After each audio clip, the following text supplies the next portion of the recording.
당장 끌어내. 설날 아침 차례상 앞에서 시어머니가 악을 썼습니다. 하지만 5년 만에 나타난 전처는 물러서지 않았습니다. 떨리는 손으로 USB를 대형 화면에 꽂자 거실이 얼어붙었습니다.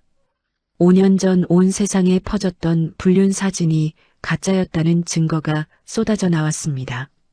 재벌 회장인 전 남편은 손에 든 술잔을 떨어뜨리고 그 자리에 주저앉았습니다. 하지만 이건 시작에 불과했습니다. 이 가문을 뒤흔든 한 여자의 5년간의 복수가 지금 시작됩니다.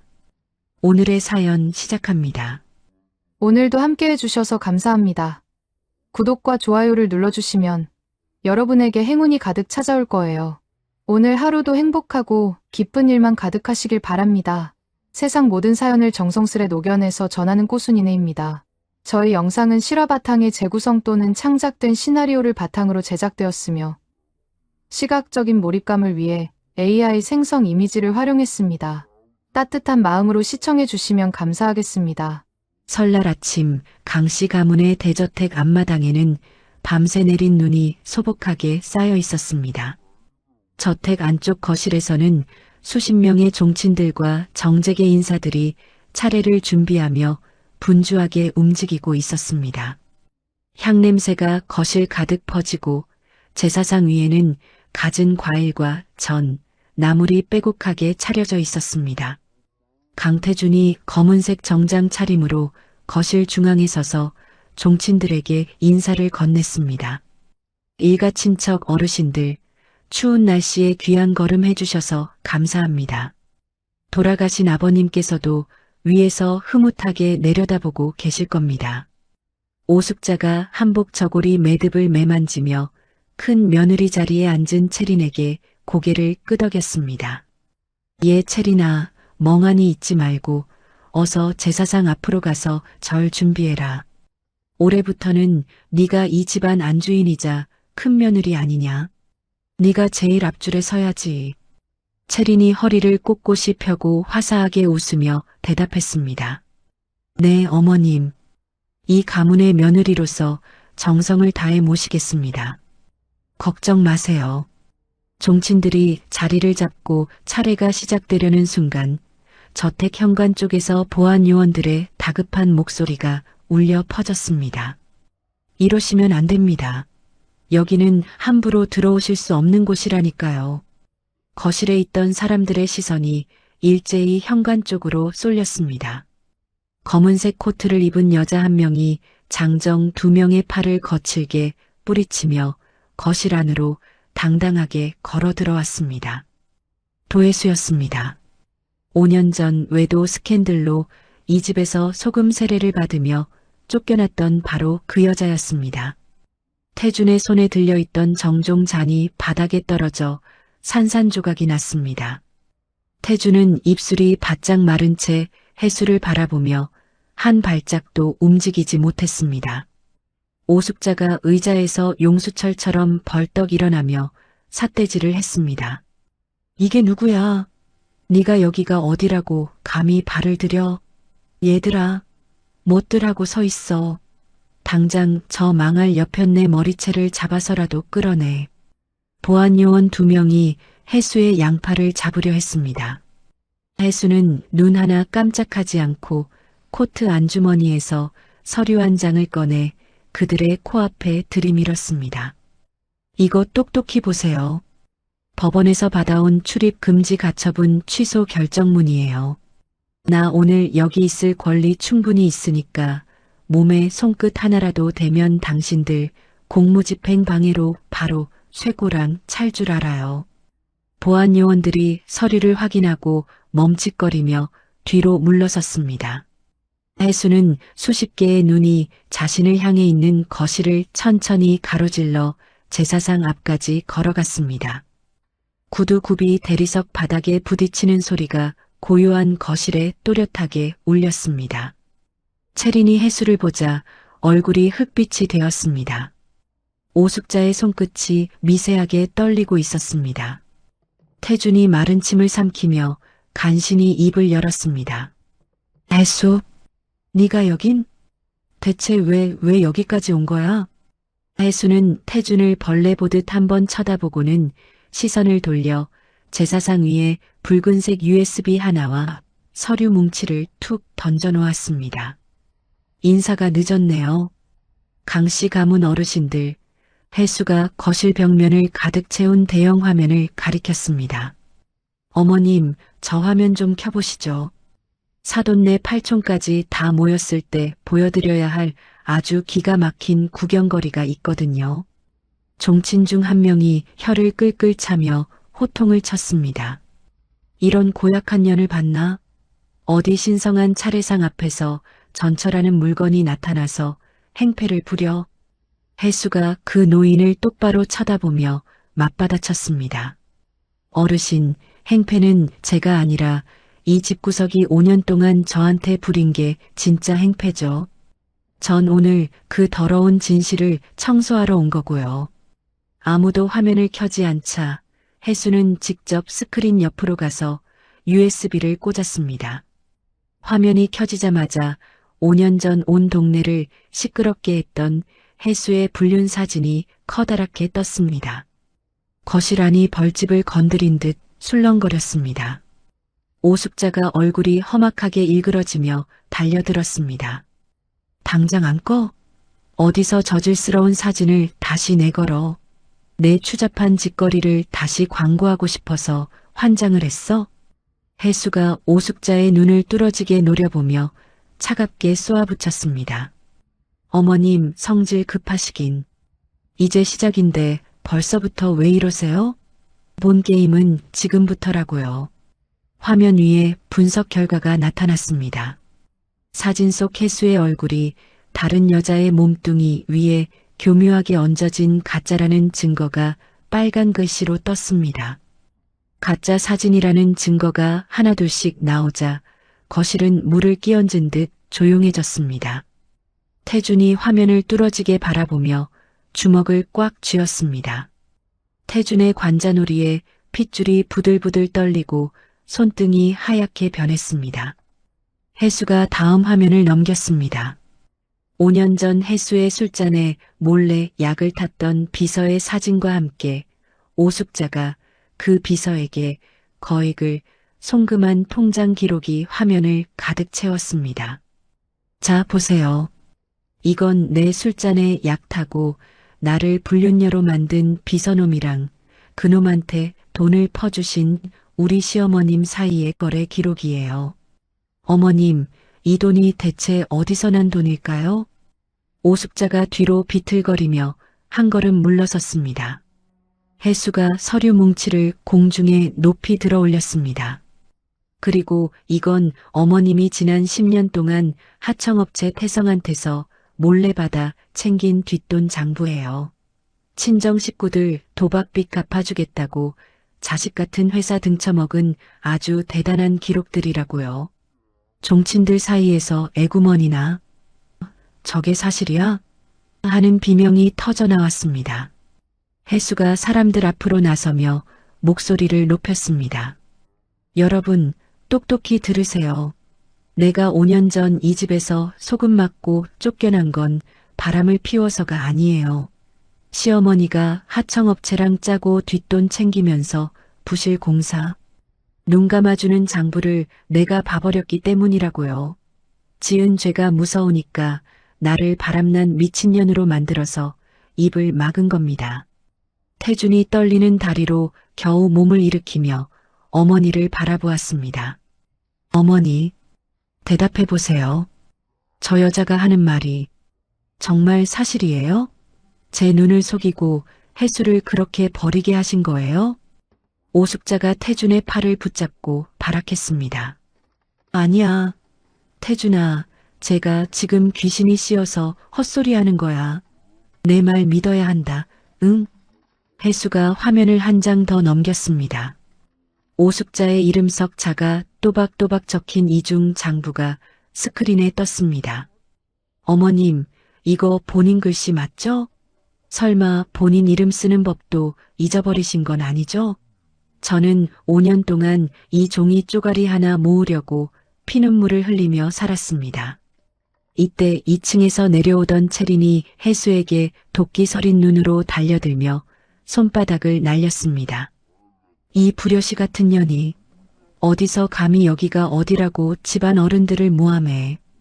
혜수가 채린의 손목을 단번에 낚아채 비틀어 버렸습니다. 혜수의 다른 손이 코트 안에서 서류들을 꺼내 채린의 얼굴을 향해 확 뿌려버렸습니다. 야, 오채린. 이 서류나 똑똑히 읽어봐. 너의 아버지가 우리 시어머니 비위 맞추려고 갖다 바친 뇌물 목록이야. 네가 입고 있는 그 명품 옷, 들고 있는 그 비싼 가방, 전부 우리 회사 피 빨아서 만든 거니까 똑똑히 보라고. 채린의 얼굴이 종이장처럼 하얗게 변하며 입술을 바들바들 떨었습니다. 혜수가 손가락에 끼고 있던 낡은 반지를 빼서 높이 쳐들었습니다. 어머님, 이 반지 기억나세요? 제가 이 집 며느리 될 때 주셨던 거요. 이 반지 속에 어머님 비밀 금고 열쇠가 숨겨져 있더군요. 그 금고 안에 있던 진짜 장부들, 제가 하나도 빠짐없이 싹 다 챙겼습니다. 오숙자가 짐승 같은 비명을 지르며 혜수에게 달려들었습니다. 혜수가 가볍게 피하며 싸늘하게 일갈했습니다. 소용없어요. 이미 이 자료들 검찰청에 실시간으로 다 넘어갔으니까 지금 이 난리치는 것도 경찰이 다 보고 있다고요. 오숙자의 다리에 힘이 풀리며 바닥에 털썩 주저앉았습니다. 종친 노인 하나가 지팡이를 휘두르며 소리쳤습니다. 이 망할 년, 설날 아침부터 이게 무슨 해괴망측한 짓이야. 가문 망신 다 시키고. 혜수가 눈에 불을 켜고 그 노인을 노려봤습니다. 망신은 제가 시킨 게 아니라 여기 앉아 계신 분들이 시킨 거죠. 썩은 돈 챙기느라 아파트 건물을 모래로 지었어요. 그러다 무너지면 사람이 죽는다고요. 어르신 손주가 다니는 학교, 어르신이 사는 집이 무너져도 가문 타령하실 거예요? 거실 안이 찬물을 끼얹은 듯 얼어붙었습니다. 태주는 고개를 떨군 채 아무 말도 하지 못했습니다. 5년 전 혜수가 눈물을 쏟으며 떠날 때 했던 말이 가슴에 대못처럼 박혔습니다. 진실이 당신을 집어삼킬 때 나는 이미 당신 곁에 없을 거야. 채린이 갑자기 아이고 나 죽네 하고 비명을 지르더니 눈을 뒤집고 바닥에 풀썩 쓰러졌습니다. 혜수가 한심하다는 듯 쳐다보며 현관을 향해 손짓했습니다. 선생님들 들어오시죠. 밖에서 대기하던 의사들이 들어와 쓰러진 채린을 살폈습니다. 의사가 맥박을 짚어보고 동공을 보더니 픽 웃으며 말했습니다. 혈압 아주 정상이고요. 맥박도 힘찹니다. 정신 아주 말짱하시네요. 혜수가 바닥에 누운 채린의 귀에 대고 속삭였습니다. 야, 연기 그만해. 보는 눈이 몇 개인데 그런 싸구려 연기를 하니? 추하다 정말. 채린이 벌떡 일어나 이를 갈았지만 사람들의 시선이 무서워 입만 벙긋거렸습니다. 혜수가 제사상에 있던 술병을 집어들어 바닥에 콸콸 쏟아버렸습니다. 당신의 조상님들 똑똑히 보세요. 당신들 후손이 이런 짓을 하고 살았습니다. 저 도혜수? 이제 이 집구석이랑은 볼일 끝났습니다. 하지만 죄 지은 사람들은 이제부터 지옥 구경 좀 하셔야 할 거예요. 혜수가 돌아서서 시원시원한 걸음으로 현관을 나갔습니다. 태준이 뒤늦게 혜수야, 혜수야 부르며 맨발로 뒤쫓아 나갔습니다. 혜수는 이미 대기하던 차에 올라타 있었습니다. 태준이 차 문을 부여잡고 애원하듯 말했습니다. 혜수야, 미안하다. 내가 정말 죽을 죄를 지었어. 잠깐만 내려봐, 응? 혜수가 창문을 내리고 태준을 싸늘하게 내려다봤습니다. 미안하다는 소리는 경찰서 가서 하시고, 당신 일주일 줄게. 이 비리에 엮인 인간들 싹 다 도려내. 그게 당신이 회장 자리 지킬 수 있는 마지막 기회야. 알았어? 차 문이 닫히고 혜수는 떠나버렸습니다. 태주는 눈발이 날리는 마당에 멍하니 서서 멀어지는 차를 바라봤습니다. 저택 안에서는 오숙자가 제사상을 뒤엎고 그릇을 집어 던지며 발광하는 소리가 들려왔습니다. 사과가 굴러다니고 전이 바닥에 팽개쳐진 꼴이 딱 그 집안의 운명 같았습니다. 태준이 저택 안으로 들어와 비서실장의 멱살을 움켜쥐었습니다.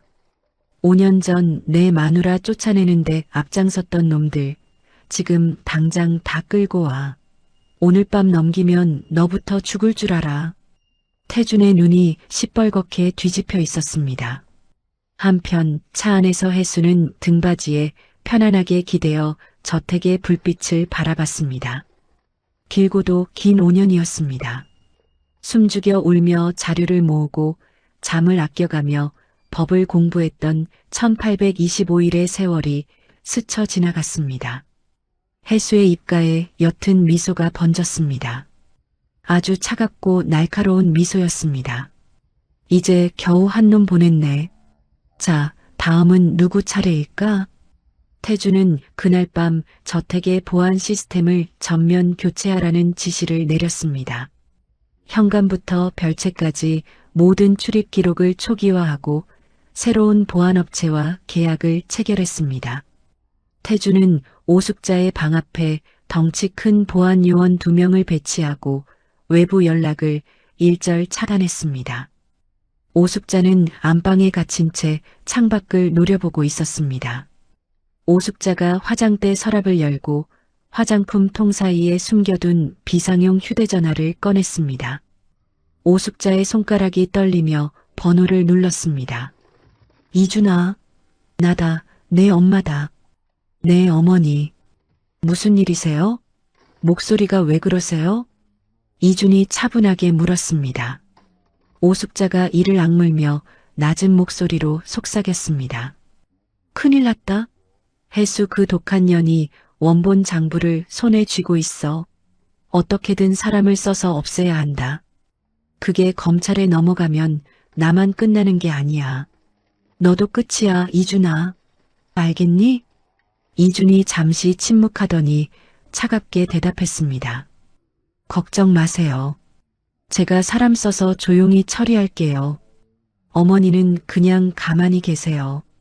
전화를 끄는 이준의 입꼬리가 천천히 올라갔습니다. 이준은 어머니의 다급한 목소리가 고스란히 녹음된 휴대전화를 책상 위에 내려놓고 창밖을 바라보았습니다. 다음 날 새벽 태주는 비서실로부터 한 통의 긴급 보고를 받았습니다. 회장님, 5년 전 도회수 전 사모님의 불륜 상대로 입을 맞췄던 그놈을 찾았습니다. 태준이 마시던 커피잔을 탁 소리나게 내려놓으며 물었습니다. 어디 있어? 당장 말해. 필리핀 마닐라에 숨어 있습니다. 카지노 호텔에서 왕노릇하며 호화 생활을 하고 있는데 그놈 생활비가 전부 어머님 명의의 해외 계좌에서 나가고 있었습니다. 태준의 손이 책상 위에서 덜덜 떨렸습니다. 태준이 눈을 감고 깊게 숨을 들이마셨습니다. 그놈 머리카락 한 올이라도 상하지 않게 그대로 데려와. 내 앞에 살아있는 채로 무릎 꿇려. 같은 시각 서울 외곽의 낡은 호텔방에서 혜수는 퇴직 형사 박종호와 머리를 맞대고 있었습니다. 좁은 방 벽면에는 오숙자의 사진과 태성그룹 조직도가 빨간 실로 복잡하게 얽혀 있었습니다. 박종호가 안경을 고쳤으며 서류를 펼쳤습니다. 도선생, 이것 좀 봐요. 오숙자 여사가 자기 이름으로 몰래 세운 유령 회사가 3곳이나 돼요. 혜수가 서류를 받아들고 눈을 날카롭게 떴습니다. 유령 회사요? 이걸로 무슨 짓을 한 거죠? 이 회사들이 지난 2년 동안 우리 강씨 그룹 주식을 야금야금 사모았어요. 이걸 다 합치면 회장님 자리를 위협할 정도입니다. 혜수가 서류 위의 숫자들을 손가락으로 짚으며 중얼거렸습니다. 아이고 세상에. 회사 뒷돈만 챙긴 게 아니었어. 아예 아들 회사를 통째로 집어삼키려고 판을 짰던 거구나. 박종우가 고개를 끄덕였습니다. 단순한 도둑질이 아니라 반역을 준비한 겁니다. 아주 무서운 노인네예요. 혜수가 의자 등받이에 기대며 천장을 올려다보았습니다. 혜수의 눈에 서늘한 빛이 스쳤습니다. 이 자료를 태준 씨한테 보내줘야 할까요? 박종우가 혜수의 얼굴을 살피며 조심스럽게 말했습니다. 아직은 안 됩니다. 뱀머리를 잡으려면 꼬리가 다 나올 때까지 기다려야 해요. 우리가 더 파야 할 게 있습니다. 그 시각 저택 서재에서 태준이 서류를 검토하다가 낯선 봉투 하나를 발견했습니다. 봉투 안에는 혜수가 가져온 장부가 가짜로 조작되었다는 감정 보고서가 들어 있었습니다. 태준이 눈살을 찌푸렸습니다. 이 감정 기관은 또 어디야? 들어본 적도 없는데. 태준이 비서를 불러 조사를 시켰습니다. 15분 뒤 비서가 달려와 보고했습니다. 회장님, 그곳은 세워진 지 반년도 안 된 유령 기관입니다. 대표자가 지금 차린 사모님의 대학 동창으로 나옵니다. 태준의 턱 근육이 빠드득 소리가 나게 굳었습니다. 태준이 서재 문을 박차고 나가 복도에 서 있던 채린에게 다가갔습니다. 이거 네가 갖다 놨지? 대답해. 태준이 조작된 보고서를 채린의 얼굴 앞에 들이밀었습니다. 채린이 눈을 크게 뜨며 손사래를 쳤습니다. 어머, 태준 씨, 그게 무슨 소리야? 난 정말 모르는 일이야. 5년 전이랑 수법이 똑같아. 가짜 서류 만들어서 슬쩍 끼워 넣기. 그때도 이런 식으로 혜수를 몰아냈지? 채린의 얼굴에서 핏기가 싹 가셨습니다. 태준이 채린의 어깨를 잡아 서재 밖으로 거칠게 밀어내며 경고했습니다. 내 집에서 당장 꺼져. 다시는 내 눈앞에 나타나지 마. 한 번만 더 이따위 짓 하면 그땐 경찰차에 태워보낼 줄 알아. 그날 저녁 이주는 고급 일식집 방에서 대주주 3명과 비밀리에 술잔을 나누고 있었습니다. 이준이 비굴할 정도로 부드러운 미소를 지었습니다. 형님이 지금 제정신이 아닙니다. 설날 보셨잖아요. 전처가 제사상 뒤엎는데 손도 못 쓰고 멍하니 서 있는 거. 회사가 이대로 가면 망하는 건 시간 문제입니다. 대주주 한 명이 이마를 찌푸리며 맞장구를 쳤습니다. 그렇긴 해. 주가는 뚝뚝 떨어지고 투자자들은 난리니 원. 이준이 얼씨구나 하고 대주주의 잔에 술을 가득 따랐습니다. 제가 맡으면 이 소란 단번에 잠재울 수 있습니다. 경영권 넘기는 문제 긍정적으로 생각해 주시죠. 혜수는 그날 밤 호텔방에서 노트북을 보고 있었습니다. 혜수를 미행하던 사내들이 경찰에 잡혀가는 영상이었습니다. 박종우가 전화로 보고했습니다. 도 선생, 잡힌 놈들 조사해 보니까 도청 장치 수신지가 채린이가 있는 호텔방으로 나옵니다. 혜수가 노트북을 탁 닫으며 말했습니다. 채린이 그 여우 같은 게 직접 나를 감시하고 있었군요. 그뿐만이 아닙니다. 5년 전도 선생 방에 남자가 들어왔다고 거짓말했던 가사도우미 정숙자 씨, 그 여자 찾았습니다. 혜수의 눈이 번쩍 뜨였습니다. 정숙자 씨, 그 사람 증언 때문에 내가 쫓겨났잖아요. 지금 어디 있나요? 시골에서 작은 분식집을 하고 있습니다. 지금 당장 가보시죠. 다음 날 아침 태준이 먼저 그 소식을 듣고 시골 분식집으로 달려갔습니다.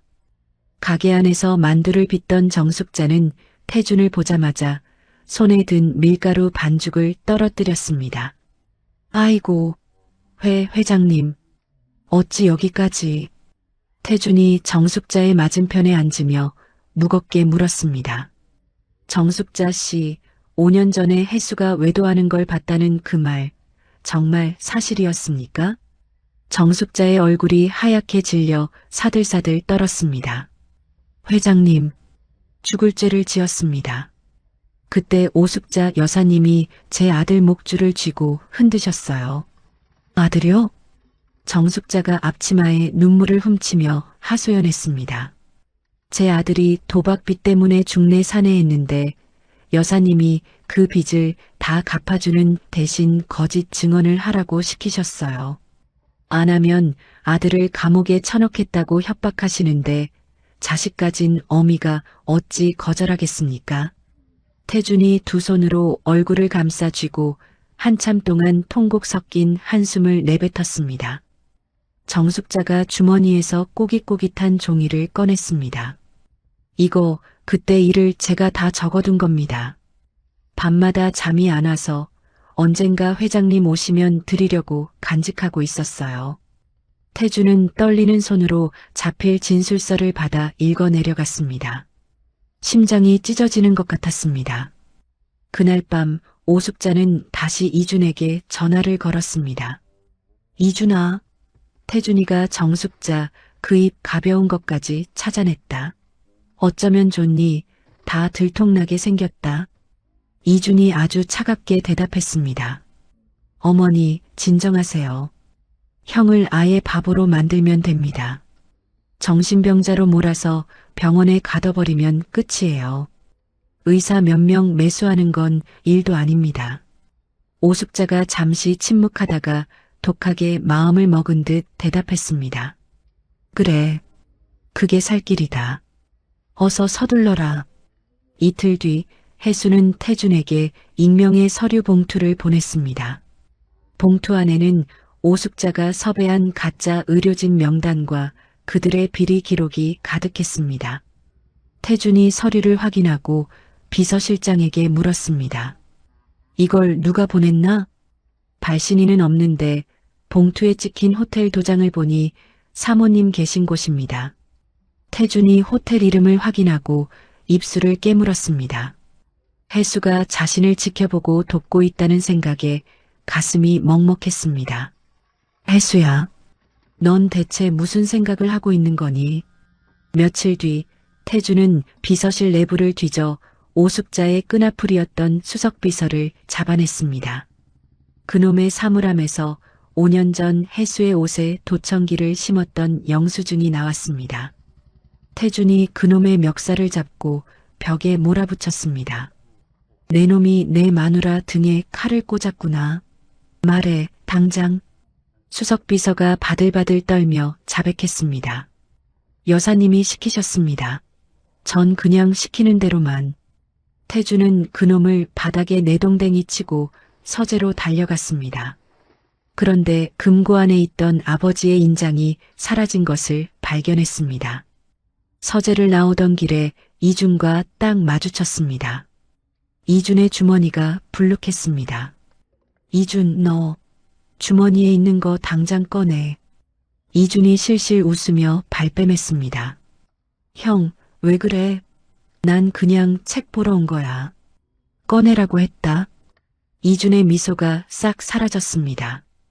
이준이 주머니에서 인장을 꺼내 태준의 손에 던지듯 건넸습니다. 형은 이제 끝이야. 마누라한테 휘둘리고 엄마한테 속는 바보 회장을 누가 믿겠어? 두고 봐. 이 자리는 내 거야. 이준이 어두운 복도 끝으로 사라졌습니다. 태준은 아버지의 인장을 손에 꽉 쥐고 서 있었습니다. 아버지가 생전에 하시던 말씀이 귓가를 때렸습니다. 태준아, 제일 무서운 건 남이 아니라 내 곁에 있는 식구들이다. 다음 날 아침 태준이 이사회를 열어 오숙자를 해임하려던 찰나였습니다. 회의실 문이 쾅 열리더니 채린이 기자들을 잔뜩 데리고 들어왔습니다. 채린의 손에 든 봉투가 불길하게 보였습니다. 태준 씨, 회의 멈춰. 이사님들, 제가 드릴 말씀이 있어요. 태준이 벌떡 일어나 소리쳤습니다. 채린아, 네가 감히 여기가 어디라고 기자들을 불러. 채린이 비릿한 미소를 지으며 서류를 이사들 앞에 쫙 펼쳤습니다. 여러분, 놀라지 마세요. 우리 강태준 회장님의 추악한 비밀을 공개하겠습니다. 채린이 서류를 높이 들어 올리며 이사들을 향해 회심의 미소를 지었습니다. 여러분, 똑똑히 들으세요. 저 강태준 회장님의 아이를 가졌습니다. 이사회장 안이 벌집을 건드린 듯 순식간에 뒤집어졌습니다. 채린이 봉투에서 초음파 사진과 산부인과 진단서를 꺼내 테이블 위에 쫙 펼쳐 놓았습니다. 여기 진단서랑 아기 사진 좀 보세요. 임신 12주째입니다. 제 뱃속에 강씨 가문 핏줄이 자라고 있다고요. 기자들의 카메라 셔터 소리가 번개치듯 연달아 터졌습니다. 태준이 자리에서 벌떡 일어나며 벼락같이 소리쳤습니다. 오채린, 네가 지금 제정신이야? 너랑 나 단 한 번도 손끝 하나 스친 적 없는데 무슨 아이야? 채린이 태준의 말을 가로채며 눈물을 뚝뚝 흘렸습니다. 여러분, 보셨죠? 지금 이 양반이 자기 아이를 부정하고 있어요. 전처한테 홀려가지고 뱃속에 아이든 조강지처를 내쫓으려는 거예요. 세상에 어찌 이런 천인공노할 일이 있답니까? 태준이 이를 악물며 채린에게 다가갔습니다. 오채린, 너 지금 무슨 짓을 벌이는지 알아? 이건 명백한 사기야. 당장 그 입 못 닥쳐. 채린이 겁먹은 척 뒤로 물러나며 배를 감싸 안았습니다. 어머, 회장님. 지금 카메라 앞에서 임신한 아내를 치시려는 거예요? 무서워라. 우리 아기 죽겠네. 기자들이 벌떼처럼 달려들어 태준에게 마이크를 들이밀었습니다. 회장님, 전처는 비리를 폭로하고 후처는 임신했다는데 이게 도대체 어떻게 된 일입니까? 한 말씀 해주시죠. 태준이 마이크를 거칠게 밀어내며 소리쳤습니다. 보안팀, 기자들 당장 다 내보내. 당장. 2시간 뒤 온 나라가 발칵 뒤집혔습니다. 텔레비전마다 강태준 회장, 임신한 아내 두고 전처와 재결합? 이라는 자막이 도배되었습니다. 설날 아침 해수의 폭로에 박수를 보냈던 사람들이 이제는 해수를 향해 임산부 몰아내려는 독한 전처라며 손가락질을 해댔습니다. 해수는 호텔방에서 텔레비전을 보며 리모컨을 쥔 손을 부들부들 떨었습니다. 화면 속 체리는 세상에서 가장 불쌍한 여자처럼 울며 인터뷰를 하고 있었습니다. 저는 그저 우리 아기를 지키고 싶을 뿐이에요. 전처분이 왜 저를 이렇게 괴롭히시는지 정말 모르겠어요. 해수가 텔레비전을 쾅 꺼버렸습니다. 그때 박종호 형사가 다급하게 문을 열고 들어왔습니다. 도 선생, 일이 꼬였습니다. 기자들이 로비에 쫙 깔려서 호텔에서 당장 나가달라고 난리입니다. 해수가 짐을 챙기며 대답했습니다. 예상했어요. 오채린이 가만히 있을 리 없죠. 그것뿐만이 아닙니다. 오숙자 여사가 도 선생을 명예훼손으로 고소했어요. 지금 구속영장까지 신청했답니다. 해수의 손이 가방 지퍼 위에서 멈췄습니다. 구속영장까지요? 네. 채린이 임신이 사실이라고 치고 도 선생이 가짜 증거로 가정을 깨뜨리려 했다는 죄목입니다. 이대로 가다간 잡혀가요. 해수가 입술을 깨물었습니다. 가짜 임신으로 판을 뒤집다니. 이건 분명히 이준이 머리에서 나온 거예요. 해수와 박 형사가 비상구로 빠져나가려는데 웬 낯선 남자가 앞을 가로막았습니다. 도혜수 씨, 잠깐 기다리십시오. 저는 최강석 이사님의 비서입니다. 이사님이 도 선생님을 모셔오라고 하셨습니다. 해수는 최강석 이사의 비서를 따라 서울 외곽의 조용한 단독주택으로 향했습니다. 그곳에서 백발이 성성한 최강석 이사가 해수를 기다리고 있었습니다. 도혜수 씨, 정말 고생 많았소. 일단 앉으시오. 해수가 자리에 앉자 최 이사가 묵직한 목소리로 입을 열었습니다. 태준이 아버지가 돌아가시기 전 나한테 유언장을 따로 맡겼소. 오숙자가 공개한 유언장은 가짜란 말이오. 해수의 눈이 번쩍 뜨였습니다. 진짜 유언장이 따로 있다고요? 그렇소. 하지만 그걸 열려면 가문의 보물인 청한석 인장이 필요하오. 그 인장은 강 회장님이 생전에 아끼던 양평 별장 지하 금고에 숨겨져 있소. 혜수가 자리에서 벌떡 일어났습니다. 당장 가야 해요. 그게 있으면 오숙자의 권력을 뺏을 수 있잖아요. 다음 날 새벽 혜수는 안개를 뚫고 양평 별장으로 향했습니다. 최 이사가 준 열쇠로 비밀 통로를 찾아 들어간 혜수는 차디찬 지하 금고 앞에 섰습니다. 금고 암호판이 파란 불빛을 내며 깜빡거렸습니다. 혜수의 손가락이 떨렸습니다.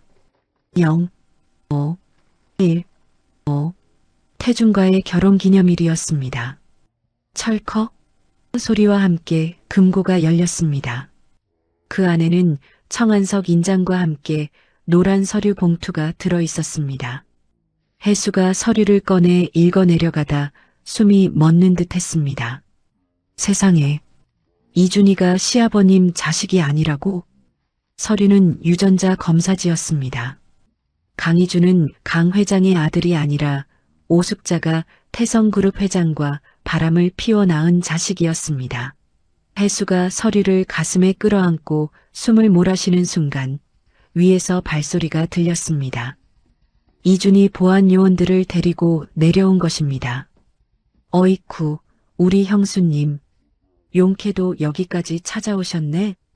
이준이 살기 어린 눈으로 다가왔습니다. 그 서류 내놔. 좋은 말할 때 내놓으면 목숨은 살려줄게. 혜수가 고개를 저으며 뒤로 물러났습니다. 이건 네가 가질 물건이 아니야. 이준이 짐승처럼 달려들어 혜수의 목을 졸랐습니다. 내놓으라고 했지. 혜수의 시야가 흐릿해지는 찰나 지하 계단에서 태준이 뛰어들어왔습니다. 강희준, 이 미친놈아, 당장 손 안 떼. 태준이 이준을 벽으로 밀쳐버리고 쓰러진 혜수에게 달려갔습니다. 혜수야, 괜찮아? 혜수가 기침을 하며 서류를 태준에게 내밀었습니다. 이거 봐. 태준이 서류를 읽는 사이 매캐한 연기 냄새가 진동했습니다. 밖에서 채린이 휘발유를 뿌리고 별장에 불을 지른 것입니다. 나가야 해. 혜수야, 정신 차려. 태준이 혜수를 들쳐업고 불길 속을 달렸습니다. 천장이 무너지고 불똥이 비처럼 쏟아졌습니다. 태준 씨, 나 내려놓고 당신이라도 살아. 서류만 들고 나가. 태준이 이를 악물고 소리쳤습니다. 닥쳐. 너 죽으면 서류고 회장 자리고 다 쓰레기야. 태준은 팔에 불이 붙는 줄도 모르고 혜수를 업은 채 무너지는 지하 통로를 뚫고 나갔습니다. 철문을 발로 차 열고 밖으로 쓰러지는 순간 소방차 사이렌 소리가 들려왔습니다. 혜수는 이미 연기에 취해 의식을 잃고 늘어져 있었습니다. 구급차 안에서 태준은 피투성이가 된 손으로 혜수의 손을 꼭 잡았습니다. 혜수야, 눈 좀 떠봐. 혜수야. 태준의 눈에서 뜨거운 눈물이 쏟아졌습니다. 태준의 코트 주머니 속에는 혜수가 목숨 걸고 찾아낸 가문의 운명을 뒤바꿀 서류가 들어 있었습니다. 일주일이 지났습니다. 병원 중환자실 앞 복도에는 태준이 낡은 의자에 기대 앉아 있었습니다. 두 팔에는 불길 속에서 얻은 화상 붕대가 칭칭 감겨 있었고 얼굴은 반쪽이 되어 있었습니다. 일주일 내내 그는 집에도 가지 않고 병실 문 앞을 지켰습니다. 드디어 중환자실 문이 열리고 의사가 나왔습니다. 회장님, 기적입니다. 도혜수 씨가 의식을 회복했습니다. 태준이 자다가 깬 사람처럼 벌떡 일어나 의사의 손을 꽉 잡았습니다. 선생님, 정말입니까? 정말 혜수가 눈을 떴나요? 지금 들어가도 됩니까? 네, 회장님. 고비를 잘 넘기셨습니다. 하지만 아직 기력이 없으니 조용히 면회하셔야 합니다. 태준이 조심스럽게 문을 열고 들어갔습니다. 혜수는 하얀 침대 위에서 천장을 멍하니 보고 있었습니다. 태준을 발견한 혜수의 눈에 금세 물기가 차올랐습니다. 태준은 침대 옆에 무릎을 꿇고 혜수의 마른 손을 잡았습니다. 미안하다, 혜수야. 정말 미안해. 혜수가 가냘픈 목소리로 대답했습니다. 뭐가 미안해? 당신 팔은 왜 그래? 우리 둘 다 살아있으면 됐지. 태준은 혜수의 손등에 이마를 대고 아이처럼 어깨를 들썩이며 울었습니다. 5년이야. 그 긴 세월 동안 네가 겪은 지옥을 나는 하나도 몰랐어. 내 어머니가 너한테 그런 짓을 하는 걸 내가 바보같이 보고만 있었어. 정말 죽을 죄를 지었다. 혜수가 떨리는 손으로 태준의 머리카락을 쓸어 넘겼습니다. 지금이라도 알았으면 됐어. 당신 탓 아니야. 창밖으로 비치는 겨울 햇살이 두 사람의 그림자를 하나로 겹쳐 놓았습니다. 사흘 뒤 몸을 추스른 태준은 최강석 이사와 함께 법원으로 달려갔습니다. 별장에서 찾아낸 강 회장의 진짜 유언장을 제출한 것입니다. 거기엔 오숙자의 모든 재산을 뺏고 경영권을 태준에게 넘긴다는 호통 같은 명령이 적혀 있었습니다. 법원은 그 유언장이 진짜임을 인정했고 오숙자의 전 재산은 그날로 꽁꽁 묶였습니다. 태준은 비서실장에게 서슬퍼런 명령을 내렸습니다. 오채린 그 여우 같은 년 여권 당장 빼서 모든 항구랑 공항에 출국 금지 걸고 우리 집 대문 밖으로 발 한 짝도 못 나가게 감시해. 드디어 열흘 뒤 혜수가 휠체어를 타고 대저택으로 돌아왔습니다. 태준이 직접 휠체어를 밀며 대문을 열었습니다. 복도에 줄 서 있던 일꾼들이 일제히 허리를 숙였습니다. 사모님, 돌아오신 걸 환영합니다.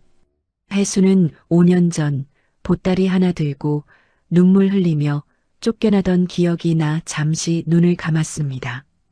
태준이 혜수의 어깨를 다독였습니다. 이제 내 자리야. 아무도 너를 못 쫓아내. 태준은 혜수를 이끌고 안방으로 향했습니다. 그곳엔 오숙자가 화장대 앞에 앉아 있다가 두 사람을 보고 삿대질을 했습니다. 태준이 너, 이게 무슨 망측한 짓이냐? 내 방에 저 물건을 왜 들여? 태준이 어머니를 똑바로 노려보며 차갑게 말했습니다. 어머니, 이 방에서 당장 나가세요. 오늘부터 이 방 임자는 혜수입니다. 오숙자가 길길이 뛰며 악을 썼습니다. 이 은혜도 모르는 놈아. 내가 누구 때문에 이 고생을 했는데. 어머니 고생은 우리 아버지 회사 돈 빼돌려서 친정 빚 갚아준 고생이겠죠. 이제 그만 추하게 구시고 지하방으로 내려가세요. 일꾼들이 오숙자의 짐을 지하방으로 옮기기 시작했습니다. 5년 전 혜수가 겪었던 수모를 오숙자가 그대로 당하는 순간이었습니다. 혜수는 눈물 대신 단단한 눈빛으로 그 광경을 지켜봤습니다. 본격적인 반격이 시작되었습니다. 태준과 혜수는 태성그룹의 비리를 세상천지에 다 알렸습니다.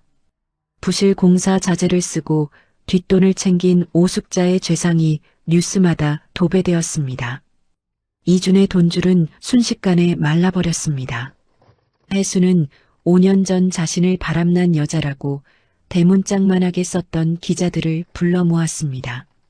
자, 여기 보세요. 사진은 가짜고 비서가 약 탔다는 증거까지 다 여기 있습니다. 사실대로 기사 쓰실래요? 아니면 저랑 법정에서 보실래요? 다음 날부터 신문엔 누명 벗은 전처 도혜수 시어머니의 추악한 음모라는 기사가 쏟아졌습니다. 그러던 어느 날 저택 주방에서 기가 막힌 일이 벌어졌습니다. 채린이 태준의 밥공기에 허연 가루를 타는 게 감시 카메라에 딱 걸린 것입니다. 혜수가 미리 손을 써둔 덕분입니다. 태준이 채린을 불러 태블릿 화면을 보여줬습니다. 이거 뭐야? 내 밥에 뭘 넣은 거야? 채린이 얼굴이 허옇게 질려 발뺌했습니다. 그건 당신 속 쓰릴까봐 소화제 넣은 거야. 해수가 휠체어를 타고 나타나 쏘아붙였습니다. 소화제인지 쥐약인지 분석해보면 알겠지. 이미 샘플 다 챙겨뒀으니까. 채린이 이를 갈며 소리쳤습니다. 너 처음부터 나를 지켜보고 있었구나. 해수가 코방귀를 뀌며 대답했습니다. 5년 전엔 당했지만 2번 당할 만큼 내가 바보인 줄 아니? 그날 밤 서재에서 태준이 해수에게 작은 상자를 건넸습니다. 안에는 반짝이는 반지가 들어있었습니다. 해수야, 이건 새 반지야. 우리 다시 시작하자. 해수의 눈에서 굵은 눈물방울이 뚝 떨어졌습니다. 5년 동안 꿈에서만 그리던 순간이었습니다. 해수는 태준의 품에 안겨 한참을 울었습니다. 하지만 이준이 가만히 있을 놈이 아니었습니다. 다음 날 새벽 태준의 휴대전화가 울렸습니다. 형, 비서 목숨 살리고 싶으면 혼자 인천 폐공장으로 와. 경찰 부르면 비서는 죽는다. 태준은 잠든 해수가 깰까봐 조용히 방을 나왔습니다. 그는 입술을 굳게 깨물고 혼자 차를 몰아 인천으로 달렸습니다. 캄캄한 새벽 하늘을 보며 태준은 다짐했습니다. 이 지긋지긋한 악연을 오늘 내 손으로 끝내겠다고 말입니다. 인천 외곽에 버려진 공장은 스산하기 짝이 없었습니다. 녹슨 철골 사이로 칼바람이 쌩쌩 불어와 깨진 창문을 덜컹거렸습니다. 태준은 차에서 내려 공장 입구를 뚫어지게 쳐다봤습니다. 철문이 반쯤 열린 틈으로 희미한 불빛이 새어나왔습니다. 태준이 공장 안으로 발을 들이자 먼지와 기름 냄새가 코를 찔렀습니다. 천장에는 낡은 형광등 하나가 치직 소리를 내며 깜빡거리고 있었습니다. 그 아래 의자에 꽁꽁 묶인 김 비서가 보였습니다. 얼굴은 멍투성이고 입에는 테이프가 붙어 있었습니다. 김 비서는 태준을 보자마자 눈을 크게 뜨고 하며 필사적으로 고개를 저었습니다. 오지 말라는 신호였습니다. 그때 어둠 속에서 이준이 쇠파이프를 질질 끌며 걸어 나왔습니다. 끼익하는 쇳소리가 공장 안에 소름 끼치게 울렸습니다. 어이쿠 형님, 진짜로 혼자 오셨네? 의리는 있어가지고. 태준이 이준을 무섭게 노려보며 소리쳤습니다. 강희준, 비서 풀어줘. 이건 너랑 나 우리 둘이 해결할 일이야. 이준이 쇠파이프로 바닥을 쾅 내리치며 비릿하게 웃었습니다. 형님, 아직도 자기가 회장인 줄 아나 본데 지금 여기선 내가 법이야. 내 말 한마디면 이 친구 목숨은 끝이라고. 태준이 한 발짝 다가서며 타일렀습니다. 이준아, 네가 원하는 게 뭐야? 돈이냐? 아니면 회장 자리야? 이준의 웃음이 순식간에 사라지고 눈에 살기가 돌았습니다. 내가 원하는 건 처음부터 딱 하나였어. 형이 가진 거 전부 다. 형이 누리는 그 화려한 인생 전부 다 말이야. 태준이 이를 악물고 물었습니다. 네가 이 회사에서 한 게 뭐가 있다고 이러는 거야? 이준이 악에 받쳐 소리를 질렀습니다. 내가 뭘 했냐고? 형 밑에서 10년을 머슴처럼 살았어. 아버지가 나를 볼 때마다 왜 눈을 피했는지 알아? 나는 그 이유도 모르고 바보처럼 살았단 말이야. 내가 이 집안 핏줄도 아니라는 걸 알았을 때 내 기분이 어땠을 것 같아? 태준이 떨리는 목소리로 말했습니다. 그건 어머니가 잘못하신 거지. 내 잘못이 아니잖아. 그러니까 더 미치겠다는 거야. 엄마는 나를 지 욕심 채우는 도구로 썼고 아버지는 나를 남의 자식 취급했어. 형은 항상 잘난 척 내 위에 있었고 이 집구석에서 나는 사람도 아니었단 말이야. 공장 안은 이준의 절규로 가득 찼습니다. 태준이 조심스럽게 한 발 더 다가갔습니다. 이준아, 지금이라도 멈춰라. 비서 풀어주고 같이 나가자. 형이 좋은 변호사 붙여줄게. 이준이 미친 사람처럼 껄껄 웃었습니다. 형의 그 잘난 자비심? 구역질 나니까 치워. 난 형처럼 남의 밑에서 빌어먹으며 살 생각 없어. 이준이 손가락을 튕기자 공장 뒤쪽에서 험악하게 생긴 장정 3명이 쇠파이프를 들고 나타났습니다. 입구 쪽에도 2명이 길목을 막아섰습니다. 형, 죽기 싫으면 경영권 포기 각서에 도장 찍어. 그럼 비서랑 같이 살려보내줄게. 태준이 이준의 눈을 똑바로 보며 단호하게 말했습니다. 못 찍는다. 이준의 얼굴이 험악하게 일그러졌습니다. 그래. 그럼 여기서 같이 죽어. 이준이 손을 번쩍 들어올리는 찰나 공장 밖에서 삐뽀삐뽀 사이렌 소리가 천지를 진동했습니다. 동시에 공장 문이 부서지며 검은 옷을 입은 보안팀 요원들이 사방에서 쏟아져 들어왔습니다. 뭐야? 혼자 온 거 아니었어? 이준이 당황해서 소리쳤습니다. 태준이 이준의 멱살을 확 낚아채며 말했습니다. 그래, 난 혼자 왔지. 하지만 나를 보내준 내 마누라는 혼자가 아니었거든. 알고 보니 혜수가 한수 앞을 내다본 것입니다.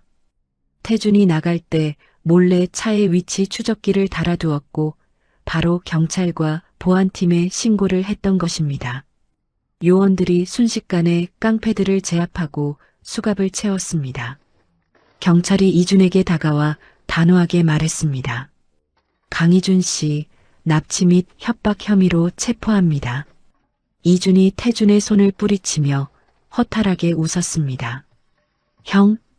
피가 안 섞였어도 난 형 동생이었어. 정말로. 태준이 이준을 쓸쓸하게 바라봤습니다.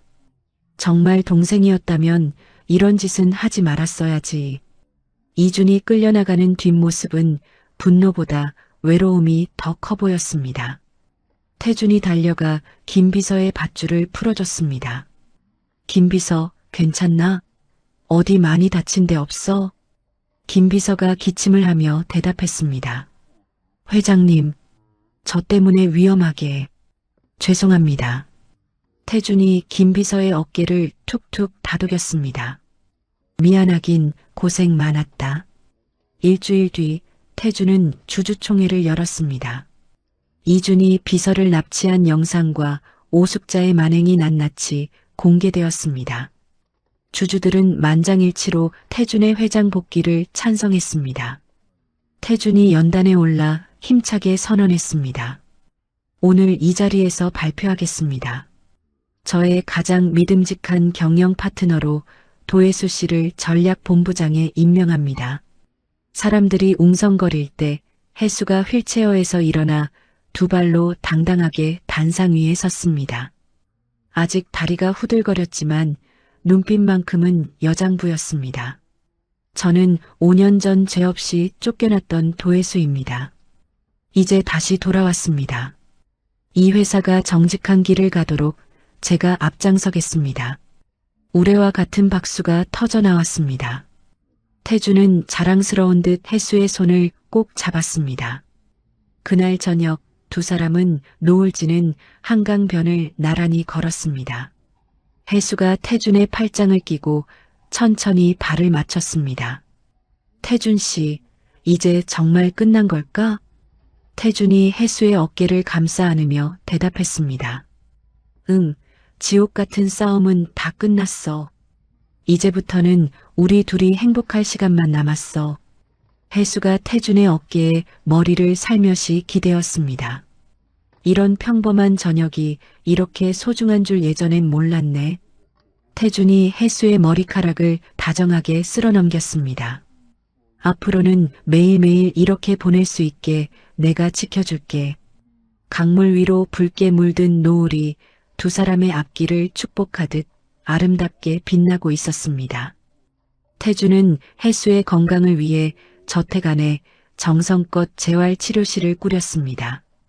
매일 아침 태준은 혜수의 손을 잡고 걷기 운동을 도왔고 저녁에는 보양식을 직접 끓여 혜수에게 먹였습니다. 혜수의 몸은 하루하루 눈에 띄게 좋아졌습니다. 휠체어를 타던 혜수가 지팡이를 짚고 거실을 걷기 시작했고 창백했던 얼굴에도 발그레하게 혈색이 돌아왔습니다. 어느 날 오후 태준이 혜수에게 작은 가방을 건네며 환하게 웃었습니다. 혜수야, 제주도의 바다가 훤히 보이는 예쁜 집을 빌려놨어. 우리 딱 이틀만 다 있고 쉬다 오자. 혜수가 가방을 받으며 소녀처럼 웃었습니다. 세상에, 우리가 여행이라니요. 연애할 때도 바빠서 못 갔는데. 태준이 혜수의 코끝을 살짝 건드리며 말했습니다. 그러니까 이제부터라도 밀린 구경 다 시켜줄게. 제주도의 푸른 바다가 보이는 테라스에 두 사람이 나란히 앉았습니다. 시원한 바닷바람이 혜수의 머리카락을 기분 좋게 흩날렸습니다. 태준이 혜수의 손을 꽉 잡으며 주머니에서 작은 상자를 꺼냈습니다. 그 안에는 영롱하게 빛나는 다이아몬드 반지가 들어 있었습니다. 혜수야, 이건 정말 제대로 준비한 거야. 내 진심이다. 태준이 혜수의 손가락에 반지를 끼워주며 떨리는 목소리로 말했습니다. 도혜수, 이제 어떤 풍파가 와도 내 손 절대 안 놓을게. 다시 한번 내 아내가 되어줄래? 혜수는 반지 위로 툭 떨어지는 눈물을 닦으며 대답했습니다. 이 바보야. 이미 당신 사람인데 뭘 또 물어봐요. 태준이 혜수를 으스러지게 끌어안았습니다. 파도 소리가 두 사람을 축복하듯 철썩였고 지는 해가 바다를 온통 주황빛으로 물들였습니다. 그런데 그날 밤 끔찍한 비극이 찾아왔습니다. 자다 일어난 혜수가 갑자기 머리를 감싸주며 비명을 질렀습니다. 아, 머리가 깨질 것 같아요. 놀란 태준이 불을 켜자 혜수의 코에서 붉은 피가 줄줄 흘러내리고 있었습니다. 혜수야, 왜 그래? 혜수야. 혜수는 코피를 막으려 애썼지만 피는 멈추지 않고 손가락 사이로 새어나왔습니다. 혜수의 눈동자가 힘없이 풀리더니 그대로 태준의 품으로 쓰러졌습니다.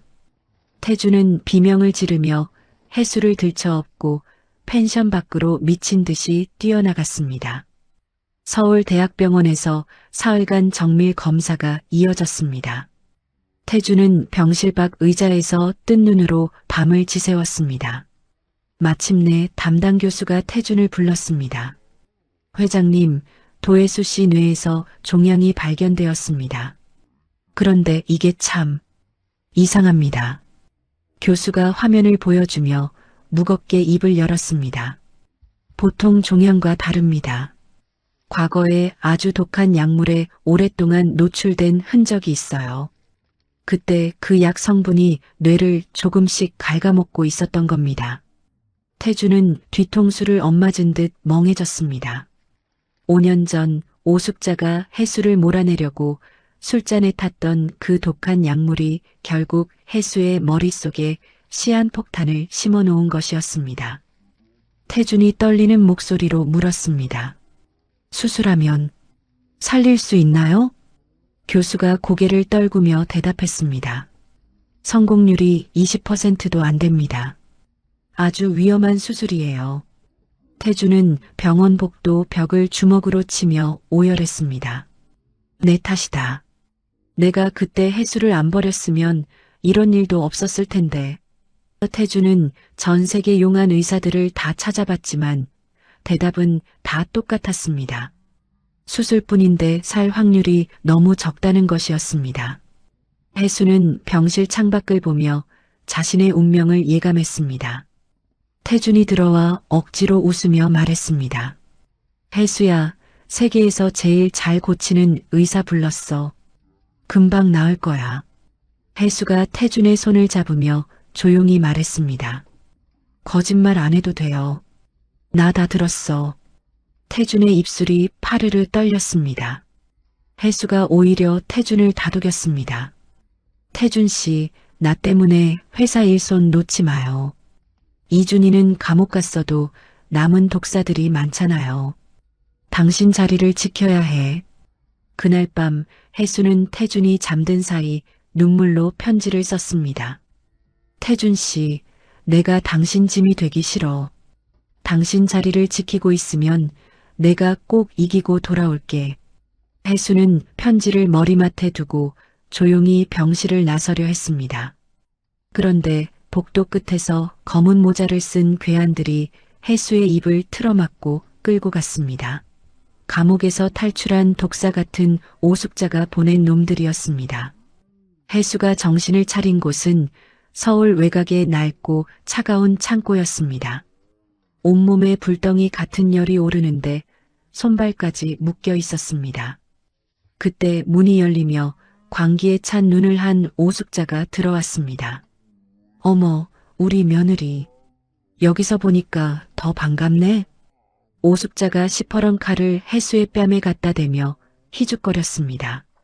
태준이한테 전화해라. 회장 자리 내놓겠다고 하면 살려줄게. 안 그러면 내 예쁜 얼굴에 줄을 쫙쫙 그어줄 테니까. 태준은 아침에 해수가 사라진 걸 알고 미친 듯이 찾던 중 오숙자의 전화를 받았습니다. 태준아, 내 마누라 살리고 싶으면 경영권 포기 각서 써라. 경찰에 알리면 인연은 바로 죽는다. 태준은 피가 거꾸로 솟는 것 같았지만 해수의 위치를 파악하기 위해 필사적으로 평정심을 유지했습니다. 창고 안에서 해수는 흐릿해지는 정신을 붙잡고 오숙자의 옷깃을 봤습니다. 거기에 작은 녹음기가 숨겨져 있었습니다. 해수가 거친 숨을 몰아쉬며 말했습니다. 어머님, 저 녹음기 이준이가 단 거예요. 어머님이 저를 죽이게 만들어서 모든 죄를 뒤집어 씌우고 자기만 빠져나가려는 거라고요. 오숙자의 손이 덜덜 떨렸습니다. 이준이가 내 아들이 나를? 해수의 말이 맞았습니다. 이준은 어머니까지 이용해서 자기 죄를 덮으려 했던 겁니다. 그 순간 창고 밖에서 총소리가 요란하게 들렸습니다. 이준이 보낸 킬러들이 입막음을 하려고 창고를 습격한 것입니다. 태준이 오숙자의 전화를 추적해 먼저 달려와 해수를 안고 구석으로 몸을 숨겼습니다. 해수야, 괜찮아? 내가 왔어. 해수가 희미하게 웃으며 말했습니다. 바보, 위험하게 왜 왔어? 오숙자는 아들이 보낸 총탄에 맞아 쓰용돌이치며 쓰러졌습니다. 태주는 해수를 온몸으로 감싸 안고 총알을 막아냈습니다. 곧이어 태준이 부른 보안팀이 들이닥쳐 킬러들을 제압했습니다. 하지만 해수의 상태가 심상치 않았습니다. 구급차 안에서 해수의 심장이 그만 멈춰버린 것입니다. B-하는 날카로운 기계 소리가 들렸습니다. 해수야, 안 돼. 제발 눈 좀 떠봐. 태준이 울부짖는 가운데 구급대원이 전기 충격기를 가슴에 댔습니다. 쿵 하고 해수의 몸이 튀어올랐습니다. 기적처럼 다시 심장 박동 소리가 들려왔습니다. 심장이 뜁니다. 병원까지 가야 합니다.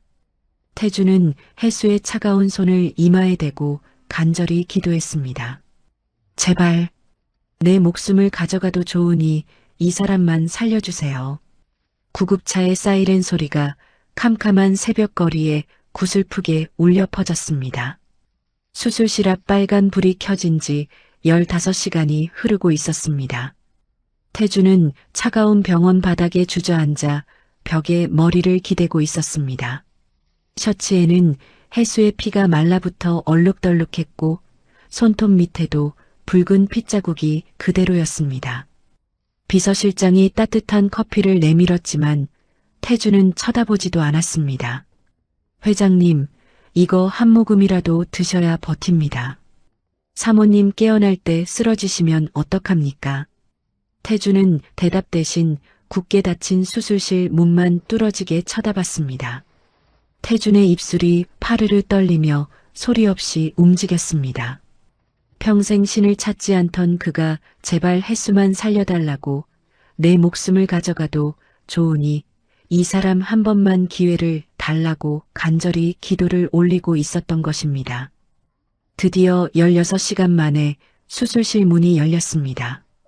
마스크를 벗으며 나오는 의사의 얼굴에 태준이 용수철처럼 튀어 일어났습니다. 다리에 힘이 풀려 비틀거렸지만 벽을 짚고 의사에게 매달렸습니다. 선생님, 우리 혜수 어떻게 됐습니까? 살 수 있는 거죠? 교수가 안경을 고쳤으며 묵직하게 대답했습니다. 기적이 일어났습니다, 회장님. 고비를 넘겼어요. 종양도 깨끗이 떼어냈고 다행히 뇌 손상도 거의 없습니다. 이제 환자의 의지에 달렸습니다. 그 소리에 태준의 무릎이 꺾이며 바닥에 털썩 주저앉았습니다. 참았던 눈물이 본물 터지듯 쏟아졌습니다. 꺼이꺼이 소리를 내며 우는 태준의 어깨를 최강석 이사가 꽉 잡아주었습니다. 됐네, 태준아. 혜수가 살았어. 이제 다 됐어. 혜수는 중환자실로 옮겨졌습니다. 온몸에 줄을 달고 산소 마스크를 쓴 채였지만 기계가 내는 B- B- 소리가 혜수가 살아있다는 노래처럼 들렸습니다. 태주는 유리창 너머로 혜수를 보며 밤낮을 지켰습니다.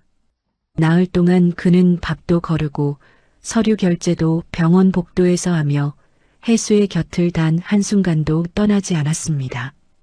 닷새째 되는 날 아침 드디어 혜수가 천천히 눈을 떴습니다. 혜수의 시선이 몽롱하게 움직이다가 유리창 밖에서 수염이 덥수룩한 꾀재재한 몰골로 서 있는 태준에게 멈췄습니다. 혜수가 갈라진 목소리로 힘겹게 입을 뗐습니다. 당신, 얼굴이 왜 그래? 꼴이 말이 아니네. 태준이 중환자실 안으로 뛰어들어가 혜수의 손을 잡고 엉엉 울다가 웃었습니다. 내 꼴이 무슨 상관이야. 네가 눈을 떴는데. 고맙다, 혜수야. 살아줘서 정말 고마워. 내가 정말 죽는 줄 알았어. 혜수가 회복하는 동안 태주는 밀린 악의 무리들을 청소하기 시작했습니다. 감옥에서 킬러들을 보낸 이준에게는 살인 교사죄까지 더해져 무기징역이라는 무거운 벌이 내려졌습니다. 이제 평생 차가운 감방에서 나오지 못하게 된 것입니다. 총상을 입고 병원에 누워있던 오숙자에게도 태준이 찾아갔습니다. 어머니, 이준이가 어머니를 이용한 거예요. 어머니가 더 큰 죄를 지어야 자기가 빠져나갈 구멍이 생긴다면서요. 어머니 손으로 키운 자식한테 배신당한 기분이 어떠세요? 오숙자가 눈을 감고 부들부들 떨었습니다. 내가 미쳤었지. 내 손으로 키운 놈은 나를 버리고 내 친아들은 내가 내쫓고 내가 무슨 짓을 한 거냐? 오숙자는 다음날 새벽 혜수에게 용서받지 못하겠지만 정말 미안하다는 짧은 편지 한 장을 남기고 스스로 생을 마감했습니다. 태주는 소식을 듣고 복도에서 한참을 서 있었습니다. 미움도 원망도 이제는 먼지처럼 흩어지는 듯 했습니다. 혜수의 재활은 눈물이 날 정도로 고됐습니다. 처음엔 앉아있는 것도 힘들어했지만 혜수는 이를 악물고 버텼습니다. 태주는 매일 아침 출근 전에 들러 혜수의 허리를 붙잡고 걷기 연습을 시켰습니다. 자, 혜수야. 한 발짝만 더. 천천히 내 발등 밟아도 돼. 땀을 뻘뻘 흘리며 혜수가 태준의 팔에 의지에 한 걸음씩 내디뎠습니다. 한 달, 두 달. 마침내 혜수가 보조기구 없이 혼자 복도를 걷기 시작했습니다. 마지막 발걸음을 떼어 태준의 품에 안겼을 때 병원 사람들은 모두 제1처럼 박수를 쳤습니다. 태준은 그룹의 낡은 제도도 싹 뜯어고쳤습니다. 가문끼리 다 해먹던 구조를 없애고 실력 있는 전문가들을 들여 투명한 회사를 만들었습니다. 이준의 자금줄이었던 태성그룹은 파산했고 불을 지르고 도망갔던 체리는 전국에 수배령이 떨어져 비참한 도망자 신세가 되었습니다. 재결합식 날 태주는 대저택 마당에서 많은 사람 앞에 혜수의 손을 잡고 섰습니다. 5년 전 저는 참으로 어리석은 남편이었습니다. 제 손으로 내쫓았던 아내에게 무릎 꿇고 사죄합니다. 이제는 죽는 날까지 제가 이 사람의 든든한 편이 되어주겠다고 여러분 앞에 맹세합니다. 혜수도 환하게 웃으며 마이크를 잡았습니다. 진실은 결국 밝혀지게 되어 있습니다. 우리 두 사람, 이제 더 단단하게 살아가겠습니다. 모든 싸움이 끝났습니다. 나쁜 놈들은 법의 심판을 받았고 억울했던 누명은 깨끗이 씻겼습니다. 두 사람은 강 회장의 묘소를 찾아가 아버지, 이제 다 바로잡았습니다. 늦어서 죄송합니다라고 인사를 올렸습니다.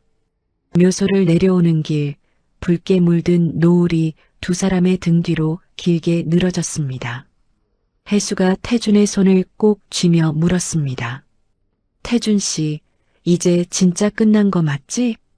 태준이 혜수의 어깨를 단단히 감싸 안으며 대답했습니다. 아니, 이제 진짜 행복이 시작되는 거야. 내가 그렇게 만들어줄게. 노을이 지는 언덕길을 두 사람이 나란히 걸어 내려갔습니다. 길가에 나무들이 바람에 흔들리며 축복하듯 잎사귀를 떨어뜨렸고 두 사람의 웃음소리가 저녁 공기 속에 따뜻하게 퍼져나갔습니다. 1년이 지났습니다. 강씨 가문의 대저택은 달라져 있었습니다. 현관 앞에 줄지어 서 있던 시커먼 경호 차량은 싹 사라졌고 대신 정원에 새로 심은 어린 나무들이 겨울바람에 가지를 살랑살랑 흔들고 있었습니다. 저택 안쪽 거실에서는 명절 음식 냄새가 고소하게 퍼지고 있었습니다. 혜수가 거실 소파에 앉아 있었습니다. 연분홍색 고운 한복을 입은 혜수의 배가 남산만큼 둥글게 불러 있었습니다. 임신 6개월이었습니다. 혜수가 부엌 쪽을 향해 목소리를 높였습니다. 김 실장님, 저는 제가 붙일게요. 혼자 다 하시려면 허리 끊어져요. 이리 갖고 오세요. 새로 들어온 가사 직원 김 실장이 손사래를 치며 대답했습니다. 아이고 사모님, 몸도 무거우신데 무슨 전을 붙이신다고 그러세요. 그냥 편히 앉아 계세요. 제가 금방 뚝딱 해치울게요. 혜수가 기분 좋게 웃으며 소파에서 일어났습니다. 에이, 자꾸 앉아만 있으면 다리만 퉁퉁 붓는데요. 의사 선생님도 자꾸 움직여야 애가 쑥쑥 잘 나온다고 하셨거든요. 저도 손맛 좀 보여드릴게요. 혜수가 부엌으로 들어가 앞치마를 두르려는데 어느새 나타난 태준이 앞치마를 휙 가로챘습니다. 이리 줘, 내가 매줄게. 태준이 혜수의 뒤에서 앞치마 끈을 다정하게 매주며 말했습니다. 너무 무리하지 마. 당신 힘들면 저는 내가 붙여도 돼. 나 요즘 요리학원 다니잖아. 혜수가 뒤를 돌아보며 눈을 가늘게 뜨고 웃었습니다. 어머나, 기가 막혀서. 작년 설날에 전 부친다고 큰 소리 치다가 사방천지에 기름 튀겨서 난리법석 피운 사람이 누구였더라? 그때 주방이 아주 기름 바다였잖아요. 태준이 민망한 듯 헛기침을 하며 고개를 돌렸습니다. 에헴, 그건 말이야. 그날 기름 온도가 너무 높아서 그랬던 거야. 내 솜씨 문제가 아니라니까. 혜수가 깔깔거리며 소리내어 웃었습니다. 김 실장도 뒤에서 입을 가리고 호호하며 웃음꽃을 피웠습니다. 태준이 혜수 옆에 딱 붙어서 나무를 조몰락조몰락 묻히기 시작했습니다. 회장님이라는 체면은 어디 가고 소매를 걷어붙인 모습이 제법 영락없는 새신랑 같았습니다. 혜수가 지글지글 전을 붙이며 태준을 곁눈질로 훔쳐보았습니다. 태준의 손가락에는 혜수와 다시 맞춘 금반지가 반짝거리고 있었습니다. 혜수의 입꼬리가 저절로 올라갔습니다. 오전 10시가 되자 종친들이 저택을 방문했습니다. 1년 전 설날에 혜수를 보고 가문에 수치다. 당장 내쫓아라 하며 소리를 지르던 그 사람들이었습니다. 하지만 오늘은 분위기가 180도 달랐습니다. 종친 중에서 제일 어른인 강영우 어르신이 혜수에게 다가와 허리를 깊숙이 숙였습니다. 혜수 씨, 아니, 부회장님. 작년에 내가 노망이 났었는지 못할 말을 참 많이 했소. 늙은이 허물을 부디 용서해 주구려. 정말 미안하오. 혜수가 깜짝 놀라 자리에서 일어나 어르신의 손을 덥석 잡았습니다. 아이고 어르신, 아니에요. 지난 일은 다 잊었습니다. 오늘 이렇게 와주셨으니 됐습니다. 앞으로 저희 집 자주 놀러 오세요. 강영우 어르신이 혜수의 손을 꼭 쥐며 고개를 끄덕였습니다.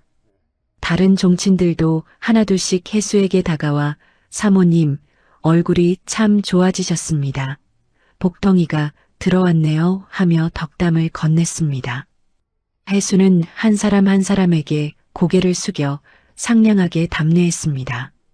거실 안에는 1년 전의 살벌한 싸움 대신 조심스럽지만 훈훈한 정이 흐르고 있었습니다.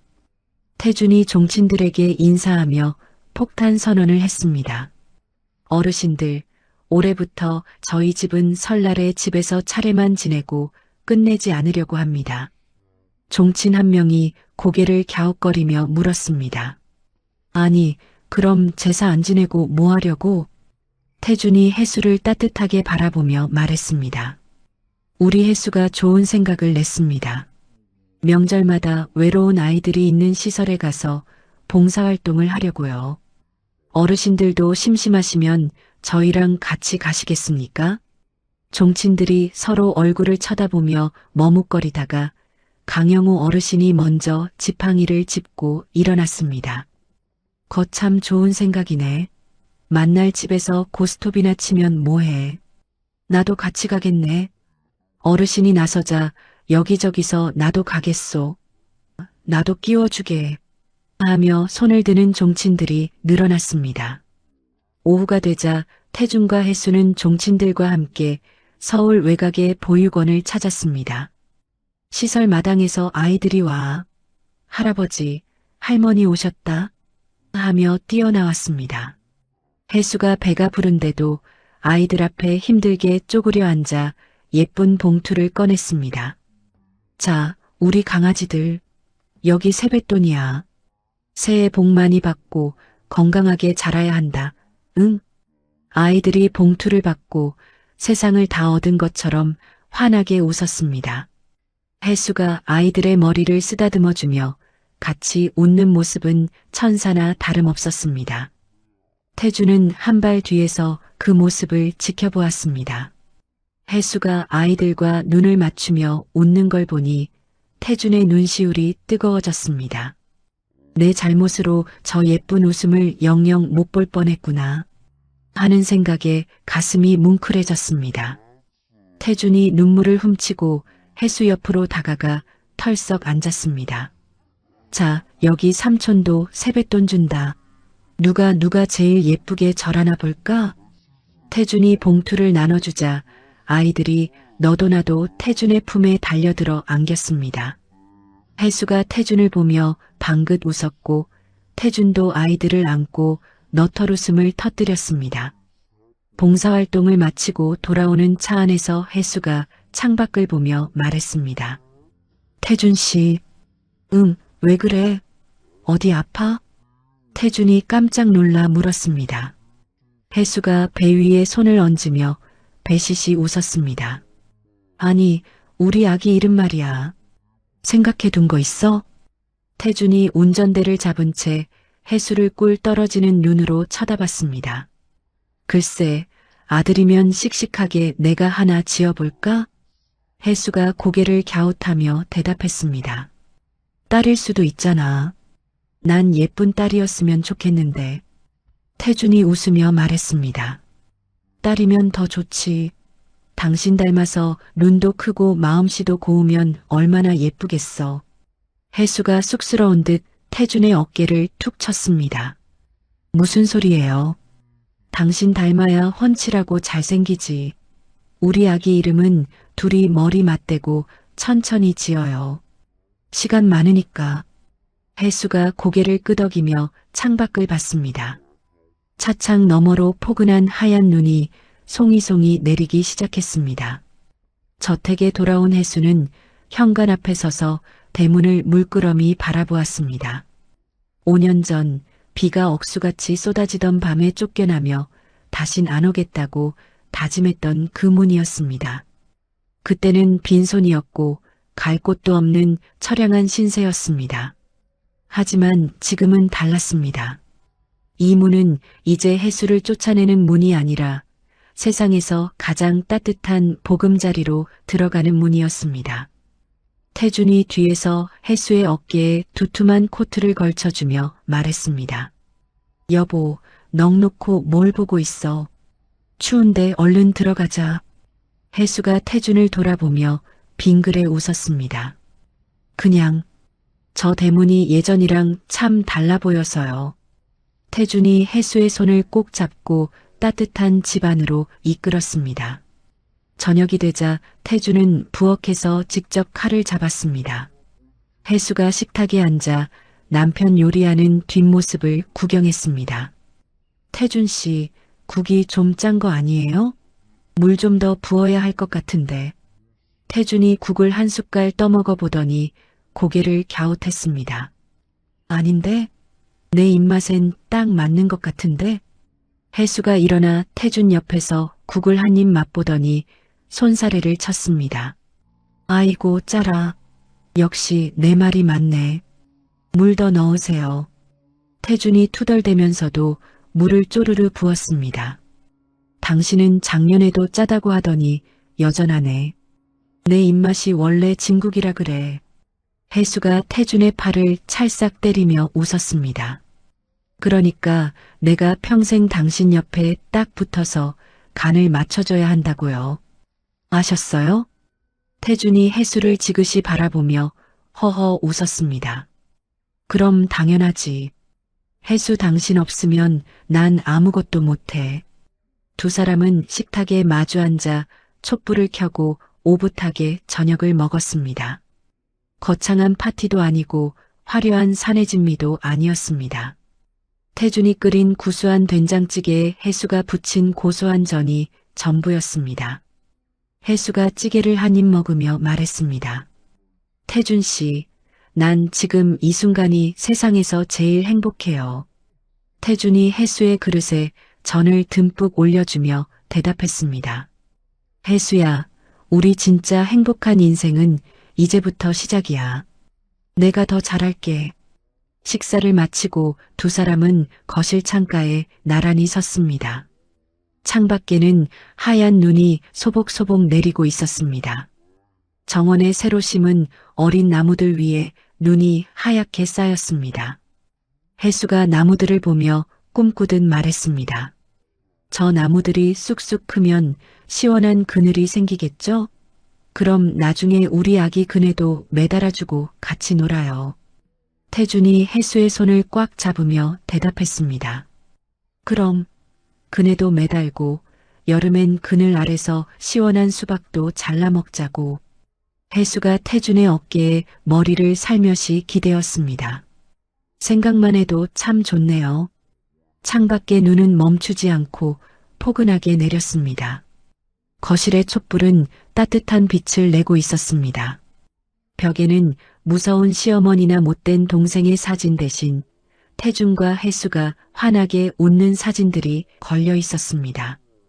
재결합하던 날 찍은 사진, 보육원 아이들과 찍은 사진, 제주도 바닷가에서 찍은 사진. 혜수가 사진들을 보며 웃었습니다. 여기에 우리 아기 태어나면 아기 사진도 잔뜩 걸어둬요. 태준이 고개를 끄덕였습니다. 그럼 벽이 모자라면 저 복도 끝까지 우리 아기 사진으로 도배를 하자고. 혜수가 깔깔대며 웃었고 태준도 따라 웃었습니다. 밤이 깊어지자 저택의 불빛이 하나둘 꺼졌습니다. 거실의 촛불만 마지막까지 따스하게 남아 있었습니다. 혜수와 태준은 소파에 나란히 앉아 서로에게 기대어 있었습니다. 혜수의 눈이 잠결에 천천히 감겼습니다. 태준이 잠든 아내가 추울까봐 담요를 정성껏 덮어주었습니다. 창밖에는 둥근 달이 높이 떠 있었습니다. 달빛이 눈 덮인 정원을 환하게 비추고 있었습니다.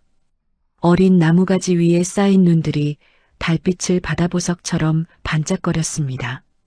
태준이 잠든 해수를 내려다보며 머리카락을 다정하게 쓸어주었습니다. 태준의 입가에는 잔잔한 미소가 떠나지 않았습니다. 잠든 해수의 손이 태준의 손을 놓지 않고 꼭 잡고 있었습니다. 해수의 얼굴은 세상 어느 누구보다 평온해 보였습니다. 저택 밖에는 눈이 소리 없이 내려 세상을 하얗게 덮었습니다. 달빛 아래 대저택의 마지막 불빛이 꺼지고 고요하고 행복한 밤이 두 사람을 따뜻하게 감싸 안았습니다. 5년이라는 시간은 누군가에게는 잊혀지는 시간이지만 도혜수에게는 진실을 증명하기 위한 시간이었습니다. 억울하게 쫓겨나고 누명을 쓰고 세상에 혼자 남겨져도 혜수는 포기하지 않았습니다. 이를 악물고 버틴 그 시간이 결국 모든 거짓을 무너뜨렸습니다. 사람은 누구나 힘든 순간이 찾아옵니다. 내 편이 아무도 없는 것 같고 세상이 등을 돌린 것 같은 날이 있습니다. 하지만 진실은 사라지지 않습니다. 아무리 깊이 묻어도, 아무리 오래 숨겨도 진실은 반드시 세상 밖으로 나옵니다. 혜수와 태준이 다시 손을 잡을 수 있었던 건 대단한 능력 때문이 아니었습니다. 끝까지 진심을 놓지 않았기 때문입니다. 서로를 향한 믿음이 남아 있었기에 다시 만날 수 있었고 함께이기에 이겨낼 수 있었습니다. 오늘 이 이야기가 여러분의 마음에 작은 위로가 되었으면 좋겠습니다. 지금 힘든 시간을 보내고 계신 분이 있다면 포기하지 마십시오. 당신의 진실도 반드시 빛을 보는 날이 올 것입니다. 이야기를 끝까지 들어주신 분이 계시다면 잘 들었다고 댓글 하나만 남겨주세요. 감사합니다.